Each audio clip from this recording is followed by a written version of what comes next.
काल समय जब आई तुलानी, तन मन की सुध सबे भुलानी। काल समय जब आई तुलानी, तन मन की सुध सबे भुलानी। रसना थकी न बोलो जाई, बार बार मन में पछताई। रसना थकी न बोलो जाई, बार बार मन में पछताई। जम कंकर जब दई दिखाई, महाभयानक अति दुखदाई। जम किंकर जब दई दिखाई, महाभयानक अति दुखदाई। रंचना श्याम भक्ति उर आई, या दुख में अब कौन सहाई। रंचना श्याम भक्ति उर आई, या दुख में अब कौन सहाई। यही बात मैं आपसे अभी निवेदन कर रहा हूं कि सुख आता है भाई, यहां पर बड़ा दुख लेकर आता है, अपने पीछे बड़ा दुख छोड़कर जाता है। और मुझे लगता है संसार के सुख का सबसे बड़ा दुख क्या है? अब कोई सोचे कि भाई हमें तो नहीं मिला कोई दुख, बड़ा सुंदर घर है, व्यापार है, व्यवहार है, बड़ी समाज में लोक में हमारी प्रतिष्ठा है, घर परिवार भरा पूरा है, हमें तो कोई दुख नहीं मिला। संसार का ये सुख क्या बड़ा दुख लेकर आता है? भगवान भूल जाते हैं। इससे बड़ा दुख क्या है? जिस संसार के सुख से भगवत विस्मृति हो जाए, अरे इससे बड़ा दुख क्या है? इससे बड़ी पीड़ा क्या है कि भगवान भूल गए? जीवन में प्रत्येक शूल के मूल में भूल है। भूल हुई आपसे मुझसे, हो रही है। और प्रभु दयालु हैं, वो भूल का दंड नहीं देते, बार बार उसके सुधार का अवसर देते हैं, उसके परिष्कार का अवसर देते हैं। इसीलिए कल मैंने कहा था भाई शुभ मुहूर्त में भजन करिए, और भजन करने का शुभ मुहूर्त है आज, अभी, यहीं। आप भूल सुधारने का प्रयास करिए। मैं आपको बड़ी विनम्रता पूर्वक ये बात कह रहा हूं, आप ईमानदारी से भजन करने का प्रयास करिए। प्रकृति का कण कण आपका सहाई हो जाएगा, आपका सहयोगी हो जाएगा। प्रकृति का कण कण। स्वामी श्री शरणानंद जी महाराज के जीवन की घटना है, मैंने आपसे पहले भी सुनाई थी। 7 बार गंगोत्री की यात्रा की उन्होंने अकेले। एक लाठी हाथ में रहती थी। किसी बुद्धिमान व्यक्ति ने पूछ लिया, आपको भय नहीं लगा? अब वो अद्भुत महापुरुष थे भाई, इस शताब्दी में अद्भुत महापुरुष हुए। ऋषिकेश की घटना है, किसी ने पूछ लिया आपको भय नहीं लगा? तो बोली कोई गहरी सी खाई आए तो मुझे बताना। खाई आई, उस युवक से कहा कि अब मुझे इसमें धक्का दो। अरे नहीं, ऐसा मैं नहीं कर सकता, हमारी आज्ञा है, मैं तो भी नहीं कर सकता। हमारी आज्ञा का पालन नहीं करोगे तो नर्क जाना पड़ेगा। बोली मैं एक बार नहीं अनेक बार नर्क में जा सकता हूं, पर मैं आपको गिरा नहीं सकता। स्वामी जी ने उत्तर दिया, अरे तेरे जैसा व्यक्ति मुझे नहीं गिरने देता, प्रभु के होते मैं कैसे गिर जाता? प्रभु के होते मैं कैसे गिर जाता? बस भूल गया है जीव। सारे दुख का कारण भूल है, भगवान भूल गए। और संसार के सुख की सबसे बड़ी पीड़ा क्या है? क्यों कबीर कहते हैं सुख के माथे सिल पड़े, क्यों? नाम हृदय से जाए। भगवान बुला देता है संसार का सुख। सामने द्वारिकाधीश खड़े हैं और कुंती कहती है केशव आज मुझे भी कुछ देकर जाइए। अरे बुआ आपको याचना करने की आवश्यकता नहीं है, आज्ञा करिए। और कहती है कि तुम्हारी कृपा से मैंने तुम्हारा स्वभाव भी जाना है और तुम्हारी कृपा से मैंने अपना स्वभाव भी जाना है। केशव जब जीवन में सुख के क्षण आते हैं तो तुम भूल जाते हो, ये मन तुम्हें भुला देता है। इसलिए कुछ ऐसी कृपा मुझ पर करके जाओ कि मेरे जीवन में ये दुख बना रहे। भगवान ने कहा अरे बुआ जानती हो मैं कौन हूं, भक्तवांछा कल्पतरु मेरा नाम है, क्या मांग रही हो मुझसे? और सजल नेत्र आर्द्र हृदय कुंती भगवान से कहती हैं मैं विचार कर कह रही हूं केशव, मैंने अपना स्वभाव भी देख लिया है। जब सुख आता है तो मन तुम्हें भुला देता है, तुम्हारी विस्मृति हो जाती है। सुख के माथे सिल पड़े, नाम हृदय से जाए, बलिहारी उस दुख के जो पल पल नाम रटा। और काल समय जब आई तुलानी, तन मन की सुध सबे भुलानी, जम द्वारे कटियत नक छीके। बड़ा विकट समय होता है भाई, वो बड़ा कठिन समय होता है। रसना थकी न बोल्यो जाई, और बार बार मन में पछताई। उस समय जीव पछताता है, पर अब पछताए होत क्या? एक शायर कहता है कि जिंदगी खत्म होती है तो जीने का ढंग आता है, जिंदगी खत्म होती है तो जीने का ढंग आता है, क्षमा बुझने लगती है तो महफिल में रंग आता है। इसीलिए आपसे कह रहा हूं भाई, शुभ मुहूर्त में किया कार्य सफल होता है और भजन करने का शुभ मुहूर्त अभी है। अभी जीवन का सबसे सुंदर समय प्रभु को निवेदन करिए। यौवन का जो काल है, जब तन में शक्ति है, मन में उमंग है, उत्साह है, वो समय है भजन करने का, वो समय है साधन करने का। और मैं तो एक बात और भी कहता हूं, क्योंकि बहुत युवा भाई बहन मुझे सुनते हैं, मैं तो एक बात और भी उनको कहना चाहूंगा, जैसा जीवन आप कल चाहते हैं ना, उसकी तैयारी आपको आज से ही करनी चाहिए। यदि आप कल सुख चाहते हैं तो उस सुख का विधान आज करिए अपने जीवन में। और जीवन में बड़ा सुख, जीवन में सदा सुख, जीवन में सच्चा सुख केवल केवल और केवल हरि के भजन से आता है। अरे इतना शिष्टाचार तो आप सबको है। घर में कोई अतिथि आए, एक फल कच्चा हो और एक फल सड़ा हो और एक अच्छा पका हो, परिपक्व हो, अतिथि को कौन सा फल दोगे? परिपक्व फल ही तो दोगे, ना तो कच्चा और ना वो गला सड़ा। फिर प्रभु के लिए क्यों जीवन का सबसे गला सड़ा समय निकाल कर रखते हो? जब रस न थकी न बोल्यो जाई, जब आंख देख नहीं पाती, पांव चल नहीं सकते, जीवन का वो सबसे सड़ा गला समय आप प्रभु के लिए निकाल कर रखते हो। संसार तो यही कहता सुनाई पड़ता है भाई, अरे ये कोई भजन का समय?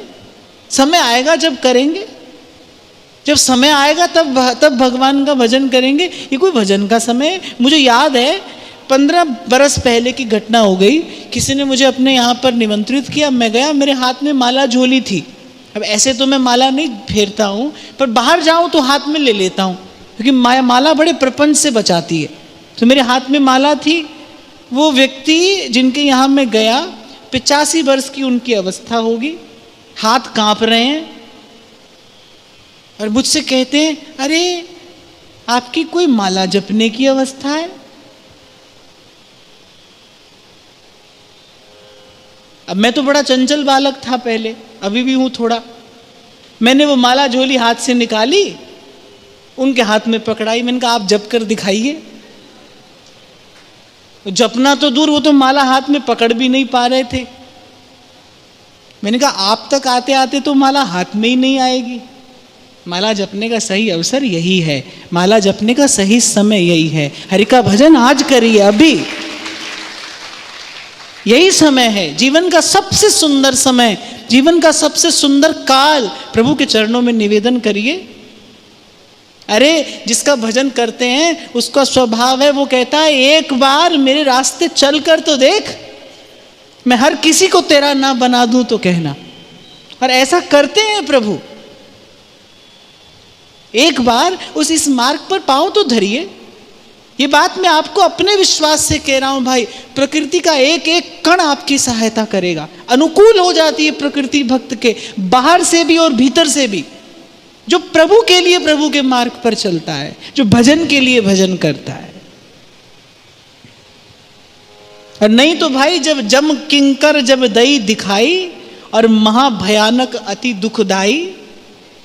अब ये भी विडंबना है कि भाई जो इस पीड़ा का अनुभव करता है वो दूसरे को बता नहीं पाता। जब अंत समय आता है, देखिए मैंने दुर्दशा, जिव्या पर हरि का नाम नहीं आता भाई। लोग करते हैं कि भाई इनको गीता का पाठ सुना दो, इनको अमुक भजन सुना दो, इनको अमुक कीर्तन सुना दो। पर भाई कल्याण तो भजन किए से होता है, किसी के किए से नहीं, अपने किए से होता है।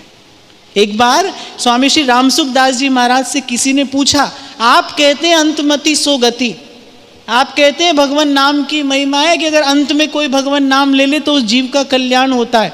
अब मैंने तो जीवन भर भजन नहीं किया और मैं तो करूंगा भी नहीं, अंत समय कर लूंगा तो क्या मेरा कल्याण होगा? स्वामी जी ने कहा कि मैं तुम्हें वचन देता हूं कि अंत समय करोगे तो तुम्हारा कल्याण होगा। पर भले आदमी एक मेरी बात का उत्तर भी दे दो। संत तो कहते हैं जन्म जन्म मुनि जतन कराही, अंत राम कहीं आवत नाई। जन्मों के यत्न के बाद भी अंत में भगवान की स्मृति नहीं होती, और तू कहता है कि मैं जीवन भर भजन नहीं करता और नहीं करूंगा, तुझे अंत समय भगवान की स्मृति कैसे हो जाएगी? जन्म जन्म मुनि जतन कराही, पे अंत राम कहीं आवत नाही। यहाँ के लोग इतनी प्रार्थना मनुहार तो ठाकुर जी से जीवन भर करते रहते हैं, इतना तो करना स्वामी जब प्राण तन से निकले। सूरदास कहते हैं कि अंत समय सुध लीजिए। हे प्रभु, जो सुख दुख लगे रहे देह सो, मिट जाई और लोक बढ़ाई। ये सुख दुख तो मेरे जीवन में मेरे कर्मों का फल है, प्रारब्ध वशात आते जाते रहेंगे। हे नाथ, आप अंत समय मेरी सुध लेना, अंत समय सुध लीजिए। भक्त तो कहता ही यही है, लेकिन ये सरल नहीं है भाई। जीवन भर भजन का अभ्यास हो तब कहीं जाकर किसी जन्म में अंत समय भगवान की स्मृति होती है। एक बार किसी व्यक्ति ने यह पूछा कि मान लो अंतिम समय व्यक्ति अचेत पड़ा है, वो अपनी चेतना में नहीं है, अपनी सुध में नहीं है, उसकी क्या गति होती है? तो संत ने उत्तर दिया, भाई जगत मजूरी देत है, क्यों राखे भगवान। किसी ने जीवन भर भजन किया है और अंत समय यदि वो अचेत भी है तो भगवान कहते हैं उस समय उसका भजन फिर मैं कर लेता हूं, उसे मैं याद कर लेता हूं। इसीलिए आपसे कह रहा हूं भाई, बड़ी कठिनाई, बड़ी पीड़ा आप संसार का निर्वाह करने के लिए पाते हो। थोड़ी कठिनाई, थोड़ी पीड़ा एक बार इस भजन के मार्ग पर चलने के लिए भी पालो। प्रभु का स्वभाव जानने में आएगा। और उमा राम स्वभाव जिन जाना, ताहि भजन तज भावना। शायद व्यासपीठ से मैंने ये प्रसंग पहले भी सुनाया था आपको कि शायद पहली कथा थी मेरी, भक्तमाल की कथा में कह रहा था, और हिसार में कथा थी। जिस स्थान पर कथा थी उस मंदिर में एक वृद्धाश्रम था। पहले दिन मैं कथा कहकर उतरा और उस संस्था के लोगों ने मुझसे आकर कहा कि इस वृद्धाश्रम में एक वृद्धा है, वो बड़ा कष्ट पा रही है, 3 महीने से अपार कष्ट में है और उसके प्राण नहीं छूट रहे, एक बार आप चलिए। मैं उसके कक्ष में गया, 2-4 बालक भी मेरे साथ में थे। मैंने अपने जीवन में इससे ज्यादा विभत्स दृश्य नहीं देखा। उसके कमरे में दुर्गंध आ रही थी, 2 क्षण के लिए खड़ा होना वहां पर कठिन था। उस वृद्धा माता के शरीर में कीड़े चल रहे थे। वो दृश्य याद आता है तो मुझे लगता है कि इतना कष्ट जीव पाता है, कोई उसके निकट नहीं है, उसके मुख में 2 बूंद जल डालने के लिए कोई जाने को तैयार नहीं है। वो संस्था के लोग थे, वो कुछ उसमें भक्त साधक लोग थे, उन्होंने कहा कि आप प्रार्थना करिए प्रभु से, ये वृद्धा बड़ा कष्ट पा रही है। और इसका जीवन कैसा रहा, इसके जो गुरु थे वो प्रज्ञाचक्षु थे, नेत्र विहीन थे। इसने पूरा जीवन अपने गुरु को रामचरितमानस गाकर सुनाई है। इसका नित्य का जीवन था और ऐसे समय में ऐसा कष्ट पा रही है। मैं वापस लौटा तो उस समय मेरा ऐसा नियम था, मैं कथा से आते ही श्री जी का उत्थापन कराता था। मेरा सेवा में मन नहीं लगा, मन बड़ा ही उपरत हो गया। वो दृश्य मैंने अपनी आंख से देखा, वो बार बार दृश्य आंखों के आगे आता था। और प्रभु से मैंने कहा, प्रभु आपके होते वो जीव आपके मंदिर की ध्वजा के नीचे पड़ा है, आपके होते वो इतना कष्ट पाता है। तो अगले दिन हम लोग गए तो मेरे पास राधा वल्लभ लाल का चरणामृत रहता है, वृंदावन की रज थी, श्री जी का चरणामृत था। और हम कथा के बाद उस वृद्धा के कक्ष में फिर से गए, मैंने उसके मुख में चरणामृत डाला, रज उसके मस्तक पर लगाई और हम सब ने मिलकर वहाँ पर मंगल गान किया। और जाने क्यों जैसे ही मैं उस कक्ष से निकलने लगा, मैंने उस माता से कहा, मैं देख पा रहा था कि उसके नेत्र कोर भीगे हुए थे, अश्रु टपक रहे थे। और मैंने उस माता से कहा कि माता तुमने जितना कष्ट पाना था पा लिया, अब तुम्हें फिर संसार में नहीं आना पड़ेगा। मैं कहने वाला नहीं था भाई, पता नहीं किसने मेरे मुख से वो बात उस वृद्धा को कहलाई। मंदिर से मेरे घर का रास्ता 15 मिनट का होगा, मैं घर अभी पहुंचा भी नहीं था और उससे पहले उसके प्राण छूटे। महिमा किसकी है कि उस जीव ने जो जीवन भर किया, अंत समय राधा वल्लभ लाल का चरणामृत और वृंदावन की रज उसके मस्तक पर पड़नी थी। वो यदि उस समय वृंदावन चलकर नहीं आ पाई तो मुझे लगता है वृंदावन धाम चलकर उसके पास में गया। राधा वल्लभ लाल का चरणामृत, वृंदावन धाम की रज, और हमने महाप्रभु का मंगल गान उसको सुनाया। महिमा किसकी है? ये प्रभु के स्वभाव की महिमा है। हमारे बड़े बाबा कहते थे, बोले भाई ब्रज का ठाकुर रुलाता तो बहुत है, लेकिन ये एक एक अश्रु का मोल भी चुकाता है। ठाकुर जी भूलते नहीं भाई।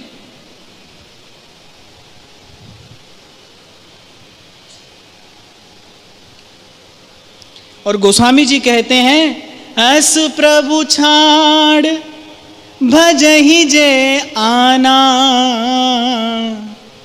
ते नर पशु बिन पूछ समा। रंचना श्याम भक्ति उर आई, या दुख में अब कौन सहाय। कौन हरे मोरी पीर, हरि बिन कौन हरे मोरी पीर। जीवन का ये दुख प्रभु के अतिरिक्त कोई दूर नहीं कर सकता भाई। आज ही पकड़िए प्रभु के चरण। और बार बार मैं आपसे कहता हूं, अंत तक कहता रहूंगा कि उनके जैसा प्रेम आपसे कोई नहीं कर सकता, कोई नहीं कर सकता। एक बार देखिए प्रभु की ओर। रोम रोम पीड़ा दुख पाई, हरि के हरि बिन कौन सहाई। रोम दुख पाई, हरि के हरि बिन कौन सहाई। ताको नाम ना लियो अभागे, कबहू सोवत सुपन न जागे। ताको नाम न लियो अभागे, कबहू सोवत सुपन न जागे। अब मुख नहीं निसरत हरि बानी, पित्त वायु कफ घेरो आनी। अब मुख नहीं निसरत हरि बानी, पित्त वायु कफ घेरो आनी। एक नाम त्रैलोक ही तारे, जो न ले सो जन्म ही हारे। एक नाम त्रैलोक ही तारे, जो न ले सो जन्म ही हारे। द्रौपदी जी के प्रसंग में भी मैंने आपको उस दिन निवेदन किया था कि अंत समय जब पांव फिसला तो महाराज युधिष्ठिर ने कहा कि पीछे मुड़कर कोई नहीं देखेगा, अब सबको अकेले जाना है। तो द्रौपदी ने विचार किया कि केवल मेरे मन का भ्रम ही तो था कि इस भरत खंड के श्रेष्ठतम 5 पुरुष मेरे पति हैं। श्रेष्ठतम धर्म, बल, विद्या, रूप, गुण, ये 5 द्रौपदी के सहायक थे। पर संग सखा सब तज गए, कोई ना निभयो साथ। अरे जिनको श्रद्धा न हो हमारे पुराणों की पवित्र गाथाओं में, जो इसे केवल कहानी समझते हो, तो मैं कहता हूं कहानी भी कोई शिक्षा होती है। इस कहानी से ही शिक्षा ले लीजिए कि भरत खंड के श्रेष्ठतम 5 पुरुष चारों ओर सदा रहे। तो द्रौपदी ने अंत समय इस बात का विचार किया, केवल भ्रम ही था, वो केवल छलना थी।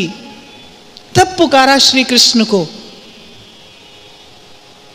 उस मार्ग पर पड़ी द्रौपदी, स्वयं उठ पाने की भी अब सामर्थ्य नहीं है, शक्तिहीन शरीर, और पुकारा श्री कृष्ण को, माधो हम ऐसे तू ऐसा, माधो हम ऐसे तू ऐसा, हम मैले तुम उज्ज्वल करते, हम निर्गुण तू दाता,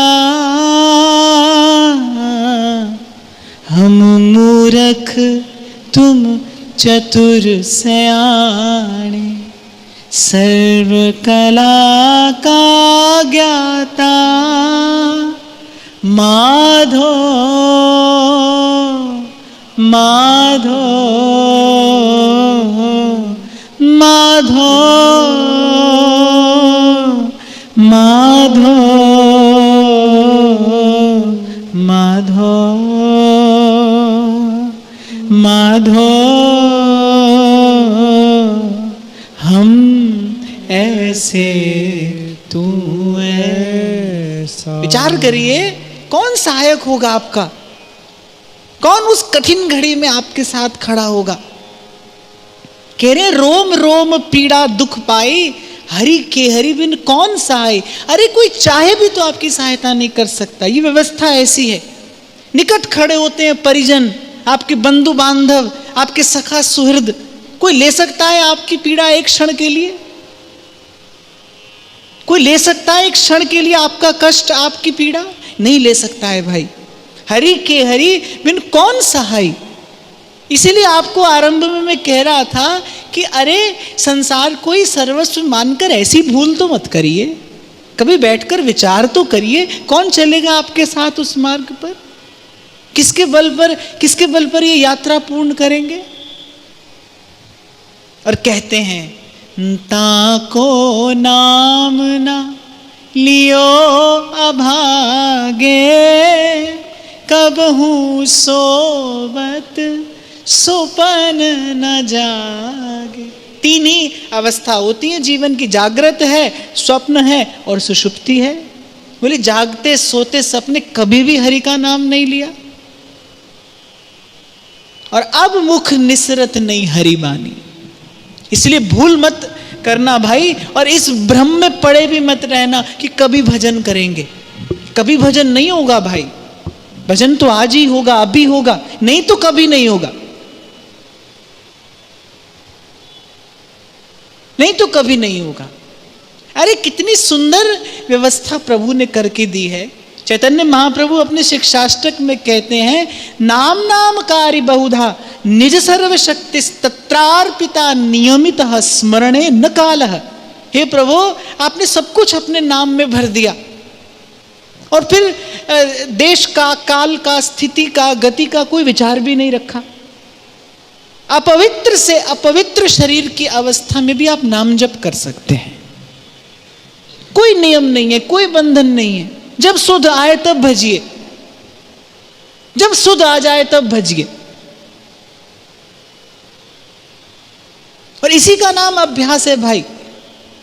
मैं तो व्यासवाणी की चर्चा में भी आपसे कह रहा था, सुबह जगते हो तो शैया त्याग से पूर्व संकल्प करिए, दिन भर भजन करूंगा, तब देखो थोड़ा भजन होगा। उस समय मन सिमटा होता है जब आप जगते हैं। इसीलिए प्रातःकाल के समय को भजन की बेला महापुरुष कहते हैं। उस समय मन बहुत बिखरा नहीं होता है, संसार में व्यवहार में पड़ जाने के बाद मन बिखर जाता है। जब आप जगते हैं उसी समय शैया पर बैठे बैठे, शैया त्याग से पूर्व अपने उस सिमटे हुए मन से, एकाग्र मन से, उस शक्ति संपन्न मन से संकल्प करिए कि दिन भर भजन करेंगे। आप देखो थोड़ा भजन होगा। और भजन का स्वभाव ऐसा है कि 2 माला से 5 माला और 5 से 10 और फिर ऐसे, ये यात्रा तो फिर अपने आप पूर्ण हो जाती है। एक पग रखिए आप। हाँ, एक बात मैं अवश्य आपको कहूंगा, भजन के लिए भजन करना भाई, बस केवल भजन के लिए भजन हो, किसी कारण से नहीं, किसी हेतु से नहीं। कारण या हेतु भजन के आनंद में विक्षेप उत्पन्न करता है।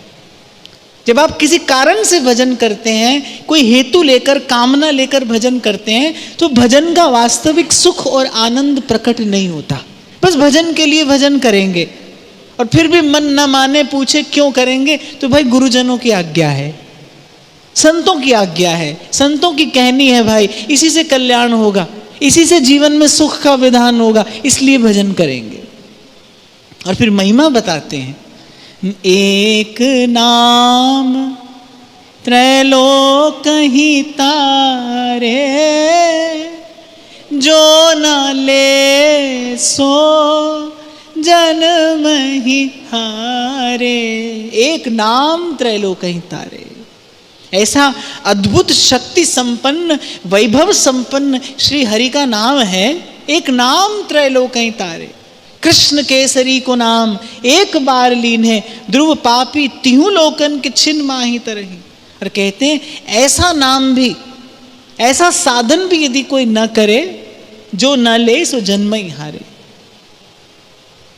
जो न ले सो जन्म ही हारे। मैं शायद काशी में कथा कह रहा था, जिस परिवार ने कथा कराई, 5 दिन का सत्र था, जिस परिवार ने कथा कराई, मैं ऊपर रुका हुआ था, तो वो कहने लगे कि हमारी वृद्ध माता जी हैं, वो एक बार आपका दर्शन करना चाहती हैं।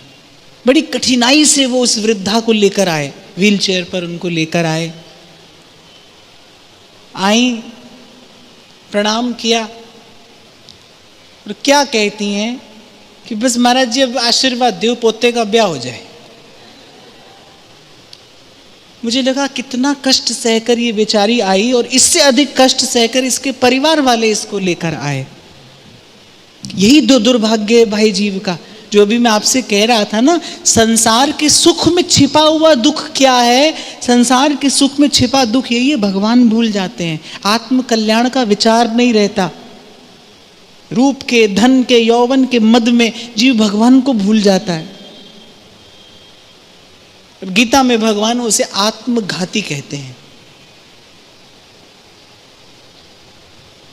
भगवान कहते हैं जो भजन का प्रयास नहीं करता, जो अपना जीवन सुधारने का प्रयास नहीं करता, वो आत्मघाती है, वो आत्महत्यारा है, उसे आत्महत्या का ही पाप लगता है भाई।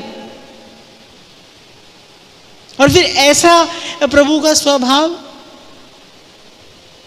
चैतन्य महाप्रभु कह रहे हैं कि कुछ भी तो नहीं रखा प्रभु आपने अपने पास, सब कुछ अपने नाम में भर दिया।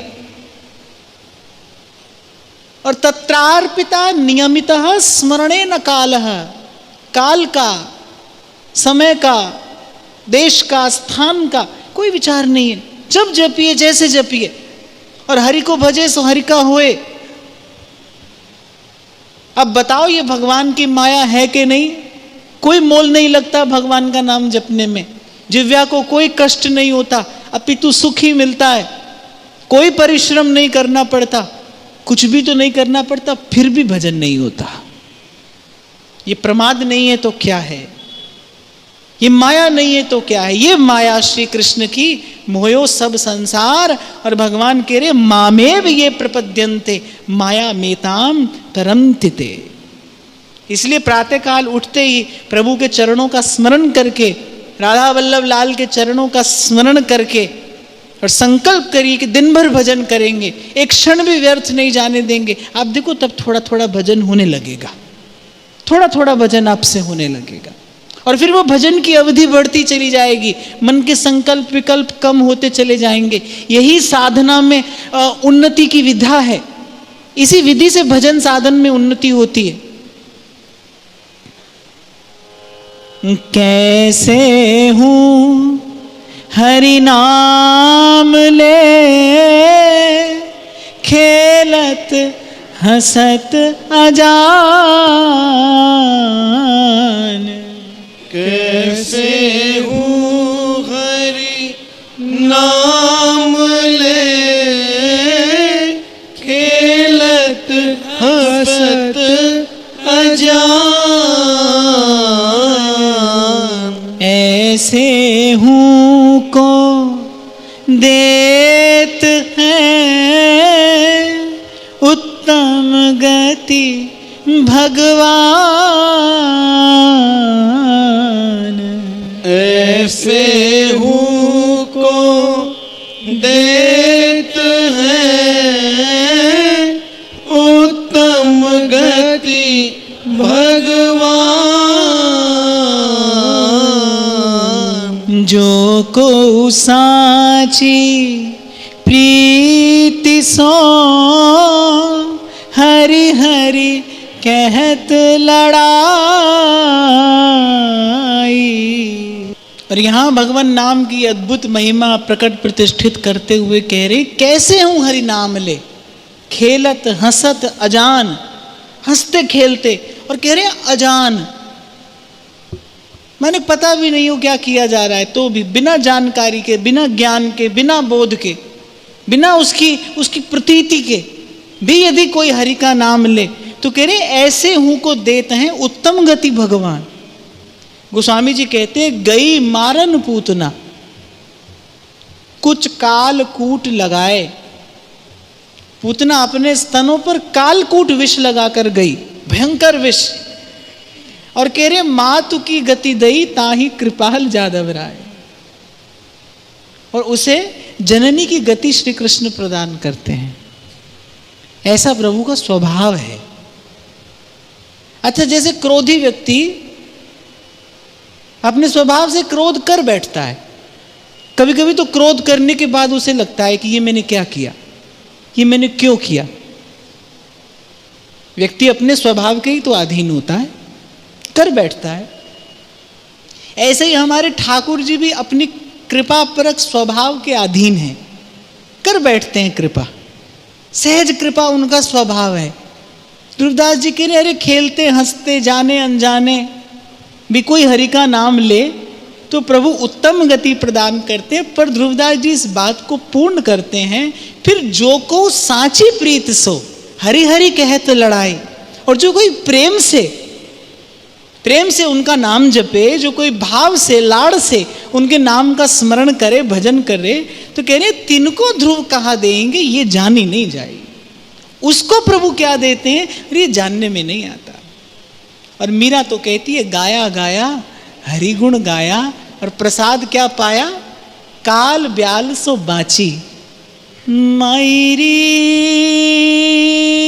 माई सांवरे रंगराज, गाया गाया हरि गुण गाया, गाया गाया हरि गुण गाया, गाया गाया हरि गुण गाया, गाया गाया हरि गुण गाया, गाया गाया हरि गुण गाया, गाया गाया हरि गुण गाया, काल ब्याल सो बाची।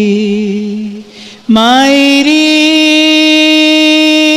माई सांवरे रंगराची, सांवरे रंगराची। और यहाँ के रसिकों ने उत्सव कोई भी हो, अवसर कोई भी हो, झोली फैलाकर श्री जी से, लाल जी से, आचार्य चरणों से यही बधाई सदा मांगी है, मैं जन्म जन्म गुण गावा, नित नित दर्शन पावा। कुछ तो सुख है भाई इसमें। सूरदास भी कहते हैं, सूरदास गिरधर जस गाए गाए जी जिए, सूरदास गिरिधर जस गाए गाए जी जिए। इसीलिए आपसे बार बार कहता हूं भाई, ये संत जब लिखते हैं, कहते हैं, गाते हैं, तो वो लिखने गाने का जो मूल भाव है वो क्या है, अनुग्रह है। आप पर, मुझ पर कृपा करने के लिए कहते हैं, इसीलिए इनके शब्दों से कृपा ही प्रकट होती है। मैं तो भाई यही बात अब तक जान पाया हूं, समझ पाया हूं, संत के शब्द में भगवान रहते हैं। जो पहचान होती है, मुलाकात होती है, वो संत के शब्द से ही होती है। अंधकार मह गुरु मंत्र उजारा, और गुरु के संग सगल निस्तारा। भ्रम का, भूल का, मोह का, अज्ञान का, अविद्या का अंधकार जो नष्ट होता है, वो इन्हीं संतों के शब्दों से होता है। बड़ी बड़ी विलक्षण सामर्थ्य है। ये औषधि है, ये रसायन है। ये पहले भव का रोग दूर करते हैं और उसके बाद भजन का आनंद प्रदान करते हैं। एक कविता होती है भाई, शब्द का जोड़ तोड़ होता है उसमें, वो मनोरंजन करती है। थोड़ी देर के लिए उसमें सुनने में आनंद आता है। आप देखो, कोई गीत आता है, 2 4 5 बरस कोई लोग गुनगुनाते हैं, फिर भूल जाते हैं। आप इन शब्दों की सामर्थ्य देखिए, ये कालातीत हैं। समय भी इनको धूमिल नहीं कर पाया। हजारों सालों से ये संत परंपरा, इन संतों की वाणी हमारे पास में है। इनकी शक्ति, इनकी चेतना आज भी ज्यों की त्यों है। एक बार गाइए, अपने मन को सुनाइए। नरदेही पाई चित चरण कमल दीजे,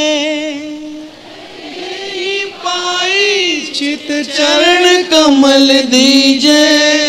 दीन बचन संतन संग दरस परस की जय। दीन बचन संतन संग दरस परस की जय। लीला गुण अमृत रस श्रवणन पुट पी जय। लीला गुण अमृत रस श्रवणन पुट पी जय। सूरदास गिरधर जस गाए गाए जी जय। सूरदास गिरधर जस गाए गाए जी जय। सूरदास गिरिधर जस गाए गाए जी जय। सूरदास गिरधर जस गाए गाए जी जय। पर एक बात मैं यहाँ पर आपको निवेदन करूंगा कि बिना ही मन से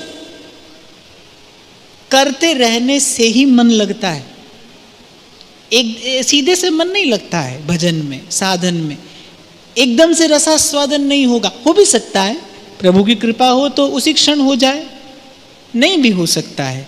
तो हम दूसरे पक्ष को लेकर चलेंगे कि नहीं लगेगा मन, फिर भी भजन करेंगे। नहीं आएगा कोई आनंद, फिर भी भजन करेंगे। आप देखो धीरे धीरे जैसे मेहंदी के पत्ते को घिसते घिसते उसकी लालिमा प्रकट होने लगती है, ऐसे ही ऐसी रसना रटते रटते जपने लगती है। ये रसना रटते रटते एक दिन जपने लगेगी, रम जाता है नाम। एक बड़े अनुभवी संत से मैंने सुना था, वो कहते थे कि पहले 2 वर्ष तो साधक उच्चारण करे नाम का, स्वयं को भी सुनाई पड़े और निकट कोई हो तो उसको भी सुनाई पड़े। कह रहे उसके बाद उपांशु जप करे। उपांशु जप करते हैं जब थोड़े थोड़े होंठ हिलते हैं, उसे उपांशु जप कहते हैं। कह रहे कुछ काल फिर उपांशु जप करे, और उपांशु जप के बाद जब नाम रमने लगे भीतर, जब नाम रमने लगे भीतर, तब मानसिक जप में पहुंचे। और मानसिक जप के बाद जो अंतिम अवस्था है वो है अजपा जप। जब अजपा जप है, जो भोली सखी कहती है, जब लो नाम सांस तब ही लो, एक मेक है जाओ। एक मेक है जाओ, जब नाम से एकाकारता तादात्म्य में हो जाता है, नाम में रम जाता है मन चित्त, सारी चेतना नाम में हो जाती है। सांस सांस नस नस से रसे, जब जागृत स्वप्न से सुप्ति नाम में हो जाता है जीवन। तो पहले कीर्तन से आरंभ करे, थोड़ा उच्च स्वर से कहे, फिर उपांशु जप है, फिर मानसिक जप है, फिर अजपा जप है। ये नाम जापक की स्थितियां बताई हैं अनुभवी संतों ने। वही बात ध्रुवदास जी कह रहे हैं कि भाई कैसे भी खेलते हंसते जाने अनजाने। अरे गोस्वामी जी तो कहते हैं भाएं कुभाएं, कुभाव से भी कोई नाम जपे तो उसका मन निर्मल हो जाएगा। करना नहीं चाहिए ऐसे। ये वस्तुतः ये अतिशयोक्तिपूर्ण बात नाम की महिमा प्रतिष्ठित करने के लिए कही गई है।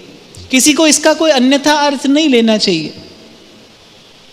इससे नाम अपराध हो सकता है। भाव से ही जपिए। अरे जो अभाव से जपने पर सर्वस्व प्रदान करने वाला है, भाव से जपोगे तो ध्रुवदास जी कह रहे हैं कि तिनको ध्रुव कहा देंगे, ये जानी नहीं जाएगी। तो एक बार आज की चर्चा को समेटते हुए भाई अपनी दशा का विचार करना चाहिए। कहाँ हम खड़े हैं, ये कितना अमूल्य अवसर प्रभु ने कृपा करके दिया। और मैं तो सदा आपसे कहता हूँ भाई कि मनुष्य होना भी अवसर है, पर भारतवर्ष में मनुष्य होना, जहाँ जन्म के साथ आपको संस्कार मिलता है। एक यही देश, ये पुण्य भूमि, ये पवित्र भूमि ऐसी है भाई, जहाँ पर जन्म से मरण की ये जीवन यात्रा संस्कारों के साथ साथ आगे बढ़ती है। मनुष्य तो संसार के हर कोने में होते हैं भाई, विकार का परिणाम होता है। और बस उसी विकृति के साथ जन्म होता है, उसी विकृति के साथ मृत्यु होती है, संसार के सुख भोग कर जीव मर जाता है। लेकिन यहां इस पुण्य भूमि पर जो सौभाग्यशाली जन्मता है, वो जन्म से पूर्व भी संस्कार है और मृत्यु के पश्चात भी अंतिम संस्कार तक होता है। संस्कारों के साथ ही यात्रा आगे बढ़ती है।